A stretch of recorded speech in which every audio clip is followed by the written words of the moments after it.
And we start in the Middle East, where U.S. President Donald Trump will receive a hero's welcome in Israel's parliament today as a fragile Gaza ceasefire he helped to broker enters a fourth day, with the expected release of Israeli hostages and Palestinian prisoners marking tentative steps in a conflict long resistant to resolution. We cross now to SABC News Correspondent in Tel Aviv, Blake Sifton, for the latest. Blake, speaking to you after earlier, within the hour, of course, is when we expect Donald Trump to touch down there in Israel. But have there been any further developments regarding the hostage situation? Yes, that's right. President Trump is expected to arrive in the next half hour. He'll be met at the airport with a red carpet ceremony by Prime Minister Netanyahu as well as President Herzog. And by the time he arrives, we should have clarity that the first group of Israeli hostages are securely in Israel. We understand that 7 hostages have been handed over by Hamas to the Red Cross in Gaza City in the north, and that the Red Cross is now bringing them to Israeli forces in Gaza. They will then be brought to a military base just inside the border in Israel. They will reunite with their families. They will be given initial medical checks, and they will then be taken to one of 3 specially designated hospitals in the Tel Aviv area for what's expected to be quite comprehensive treatment. We understand that the remaining 13 living hostages will be released sometime in the next hour and a half to 2 hours, likely in southern Gaza. Now, when it comes to the release of the bodies of deceased hostages, of which there are believed to be 28, that's a bit more complicated. We understand that some will be released by Hamas later today. However, it's believed it will take much longer to retrieve the bodies of others. U.S. Special Envoy Steve Witkoff reportedly told hostage families several days ago that it may be very difficult to locate some of the bodies and that an international team will be tasked with trying to retrieve them. Now, once all of the hostages who Israel expects to be released today are released, that's when the Israeli government will release the Palestinian prisoners in exchange.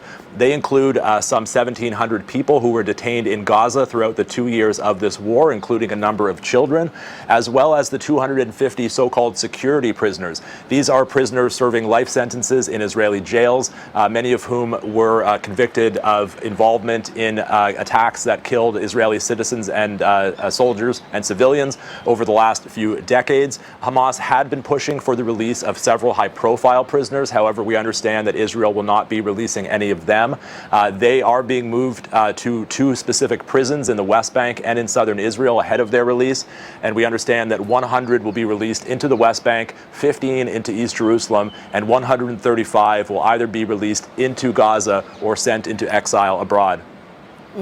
And just for the benefit of our viewers, those are live visuals to the right of Blake and I of what is happening in Israel at Hostages Square currently. But of course, Blake, just getting back to the situation regarding the release of prisoners, the exchange of hostages, there's also the question of the delivery of aid into Gaza. How is that going? That's right. According to this deal, some 600 trucks of aid is meant to enter Gaza per day. That's the amount that the international aid community and the United Nations says is needed to meet the needs of the population. Now, that rate of aid was meant to start entering Gaza from the moment the ceasefire took effect, which was noon local time on Friday. That hasn't happened yet. Over the weekend, aid was really trickling in, and groups like UNICEF were complaining that Israel was not opening the crossings to a degree they needed to be. Now, yesterday we saw some improvement. More crossings have opened. However, they still are not all open. We understand that the Rafah crossing will open properly from Tuesday, from tomorrow, and that will be good. That will be an important step because that is a major conduit for aid. A lot needs to be done. The United Nations has said that some 500,000 people are in need of urgent medical attention after suffering the effects of famine. They've also said that they are standing by to begin the process, the long process of rehabilitating infrastructure like the sewage systems, water lines, as well as crucially needed bakeries. But the UN and other aid organizations say that they are standing by and ready to flood aid into Gaza. The UN says they have some 6,000 trucks worth of aid, food, medical aid, as well as shelter goods ready to go into Gaza.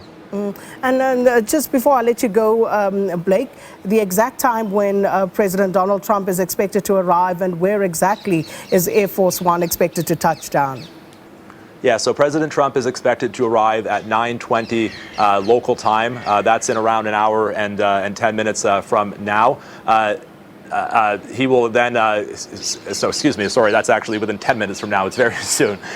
He will then go to Jerusalem. He will land at Ben Gurion Airport just outside of Tel Aviv. He will go to Jerusalem. He will meet with the family members of hostages.